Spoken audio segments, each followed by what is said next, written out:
So in this video we'll be using the two different types of polishes from G3 Pro, and we're going to try and improve this test panel. The prep for the polish has been just a simple wash and decontamination and a clay mitt. I used the G3 Pro clay mitt. Now that in itself, even although using one of the most slickest shampoos that I can think of, which is the Wobo's Detailer shampoo, it has left its own marring behind. Now, a word of warning, if you're going to clay your car or use one of these clay mitts for your car, they are brilliant, but they will leave a hell of a lot of marring on your car. So only use them if you're going to be polishing afterward. Do not go around your car with a clay mitt and not polish afterwards. Just a word of warning, unless you like your car to look like a massive hologram. Anyway, let's get into the video with the polishing. So like we said in the unboxing video, the Ryobi polisher comes with 3 pads, and they're the 5-inch pads which fit on the 5-inch backing plate. We're going to start off with the least aggressive. Even though it's a test panel, we're still going to start off with the least aggressive. Now, the least aggressive for the pads that you get come supplied with it is the finishing pad, but there is really no point in using a finishing pad with a cutting polish, because you're not going to achieve anything out of that. A finishing pad you would use for applying a wax, a sealant, or a glaze, but leave that for now. Least aggressive, more aggressive. So let's get this pad on the machine and see what it can do. Normally you wouldn't put a polisher down on your car, but it's just to show you obviously how you line up a pad. And some machine polishers have a hole in the middle, of the pad. This one doesn't. So you're best just lining up as best you can, probably best doing it that way, and line the polisher up so that it has the most uniform center as you can possibly do. So there we are. There we have our pad. Then we're going to prime the pad first. The priming the pad is just simply adding polish to it and spreading it round. G3 kindly sent these polishes up to me to try them, and so we're going to use them on this. So we'll just spread some polish out on here. Now, it's not important we get absolutely every bit of foam covered in polish, but it's just so that it primes it. Okay, now let's add a few drops of polish.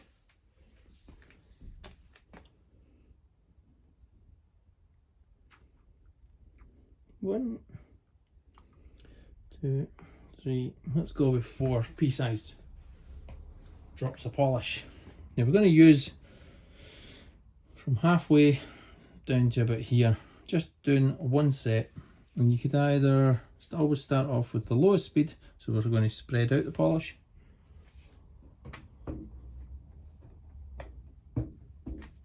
Switch it on.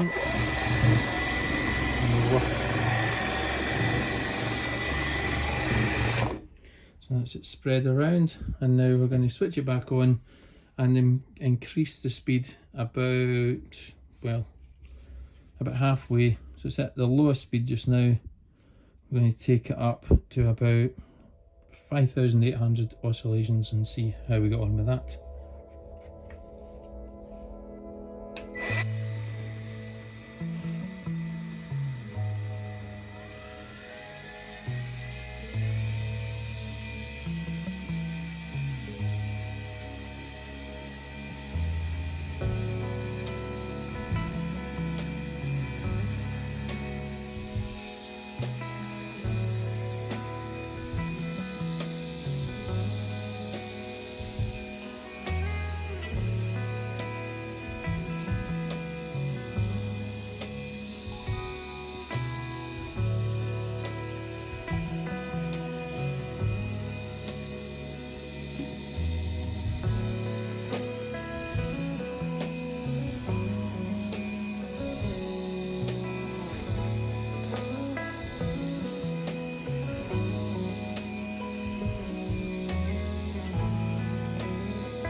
really good long working time with that polish, and it probably still could keep going for quite a bit longer. Right, polish removal now. I've got these cloths that was sent from Wobo. Now that's Wobo as in wo-wo, not Wowos, very confusing, but these are from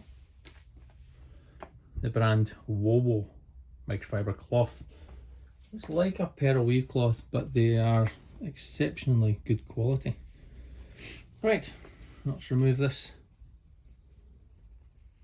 I had to cut some of that first set out due to my arm covering everything that was going on, and at the end I slightly speed up my work speed to try and refine that area just a little bit more. The polish probably still has loads of work time left in it, and I've still to do some research into it to see whether it has diminishing abrasives or not. It looks a little oily at first trying to remove, but flip the cloth and it removes the residue very nicely indeed. You could then go ahead and use a panel wipe if you really wanted to make sure you had removed all of the polishing oils before you were going to put down a wax or something. Not finished yet, so we're not going to introduce any panel wipes just yet. So here's the bit with the hazing, so that's the left hand side, so that's the marring from the clay mitt moving over to the polished, and you can see there that after removing with those Wobo cloths we don't have that blooming, see there? So that's your marring coming over to the polished side, and you've just got that clear ball from the torch. Now there is still a little bit of defect still to remove, but from one pass, well not one pass, one set, it's actually done very well. And then as we head over to the side where we haven't touched, we're backing into that damaged area again. So coming in towards, there you are, coming into the finished area. Now that was only just a few minutes with the pad. There are some, as you can see there's some bad scratches. Anyway, it's never going to be perfect, is it? Because it's a test panel. So there we go.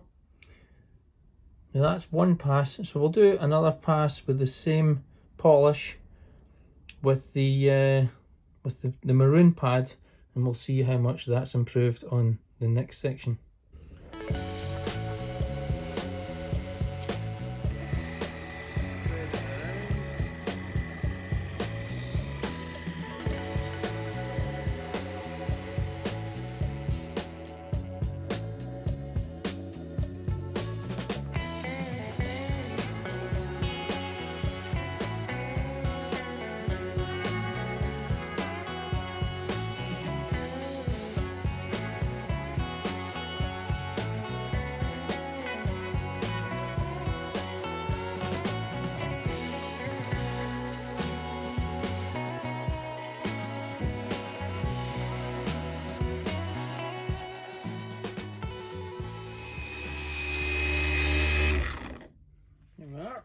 Take a new cloth now and just gently remove the residue. A point worth mentioning here is the polish is actually a little easier to remove after being worked with the firmer cutting pad, less oily and removes very easily with a gentle wipe of the cloth.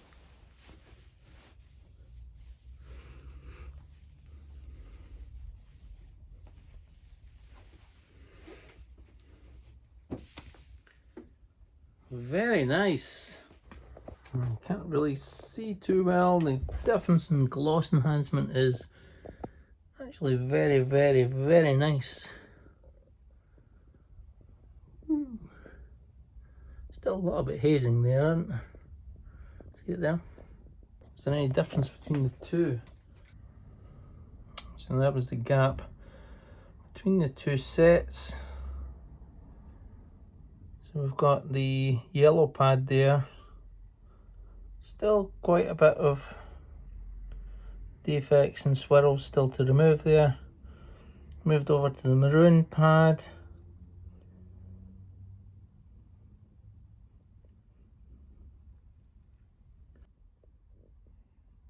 That's done very well for one pass. Excellent. So using the same polish but different pads, you can see that the firmer cutting pad does more work, as you'd expect, and from doing these quick tests you would then pick the combination of pad and polish that you would like to continue with. I've went with the maroon cutting pad and I'm going over the whole panel in stages, as you still need to keep to your sets roughly 2.5 times the size of your pads, so dividing up the boot lid in roughly 3 sections. Well, that's that battery done then, so we now know how long these little batteries last.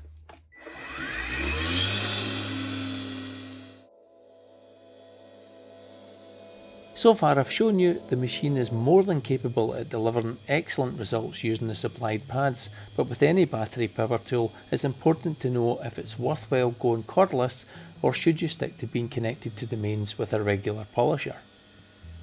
Firstly, not everyone has the luxury of running power out to their car, so battery life is definitely a deciding factor when considering buying one of these, and the first thing I noticed was that the machine was slightly underpowered with my batteries from the drill, although they were still compatible at 18 volts and it did power the polisher, but these small batteries don't sustain a great power output compared with the larger 5 amp hour battery. You could even go up to a 9 amp hour battery or Ryobi's new 3 amp hour lithium plus high energy batteries, and they provide 3 times more runtime and 20% more power than the previous Ryobi lithium technologies.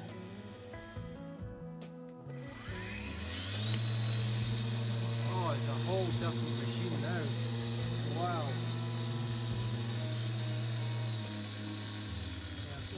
Slow it down.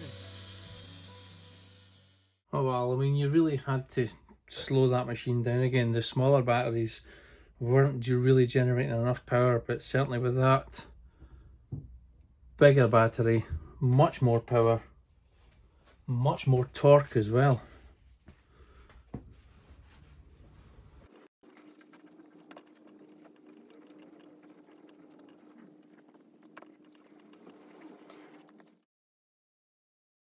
There's one thing you can do with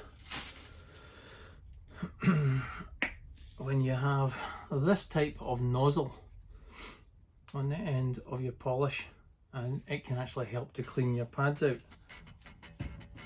So what you do, maximum speed,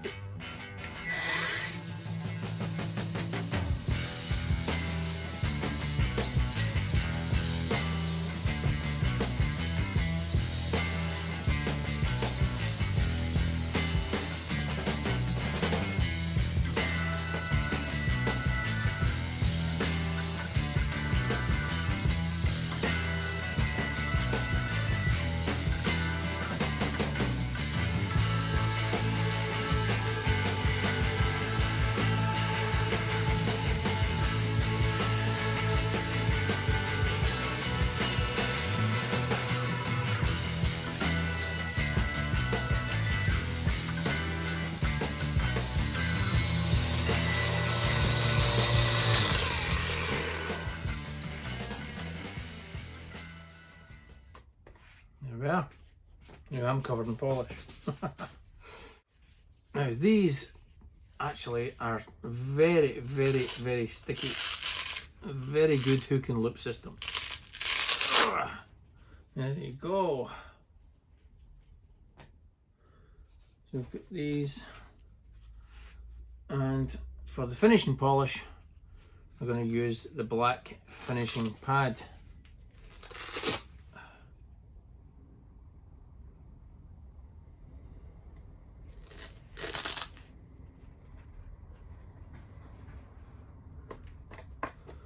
Using the G3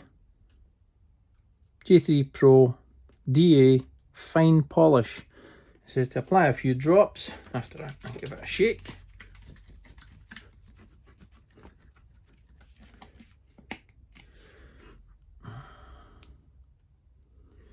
Apply 1, 2, 3, 4, 5. Now this says to apply at 3000 OPM. Now because this is just a finishing pad, don't really need to prime it, I don't think. Well, I'm not going to prime it anyway because I'm going to do the whole of this test panel with this pad. Here we go.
Big difference from when we first started. Sure, there's still a couple of random deep scratches in it, but it's an old test panel anyway. But glossiness, you can't argue with that. It's fantastic.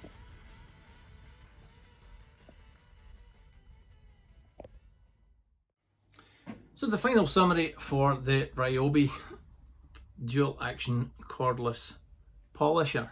As you can see, the button on here for the battery, click that and it still shows, I don't know if you can make it out, still shows that it has 4 lights there. So this battery probably would last around about the 50 minutes expected time for it to get round your car. Whether you could get round a car in 50 minutes, you know, with a glaze possibly. Comes with the 3 pads. The 3 pads, as you can see, we've demonstrated those and those work very well. Looking at this test panel just now, and it's extremely glossy, and I would really be very happy with the work that the machine had actually put in. The stalling aspect of it would annoy me. You keep having to ramp up the power to compete with the torque, just to give it that little bit extra, just to try and keep the pad turning in the grooves and turns. And I think that in general would really start to annoy me, because you need the pad to turn as well as oscillate to get any kind of cutting action, as you know. The machine itself, as you can see, very nicely balanced. 50 minutes for that. Maybe if you had 2 of these batteries, you could go all day with it, I think. That would certainly add another few £100 onto the price, I would say. But for around 100 quid, you know what? I would have one of these in a minute, because it would be ideal for any kind of spot work, any kind of just some light polishing, some glaze work, anything like that. And it would mean you can get round the car without having to have that cable try to strangle you at every turn. The machine itself is quite quiet when it's in operation. It's got a 3 years warranty with it, so that in itself, that is excellent. It feels well made, well put together, extremely ergonomic to hold. It's more designed for right-handed people, I feel, because I'm left-handed and I kind of felt as though I was still struggling with the speed and stuff like that, but that's just an individual thing there. But overall, I'm very happy with it. So just to recap again, it's an 18-volt battery and highly recommended. It's a totally different machine once you go with the 5.0 battery. A much more torque, much more power, and the range is certainly works a lot better. That's what Ryobi recommend with it. I tried it with my lot of batteries. You get 10 minutes and really the power just isn't there. Different machine altogether with this other battery. As I say, the 8mm throw, barely visible when it's on. You're maybe that in part is actually me thinking it's not, the torque's just not there, it's not turning, but I could see it turning. But this test panel is actually quite a difficult thing because you've got those undulations of the rear boot that comes down and then just lips up at the edge, but as you get to the edge of the boot lid, it also has that sort of sweeping thing as well. So with using a 5-inch pad, maybe that's too big. Maybe you need a 3-inch pad for this type of boot lid. So that's all for this quick look over the Ryobi 18-volt cordless polisher. See you on the next video. Take care. Cheerio, bye.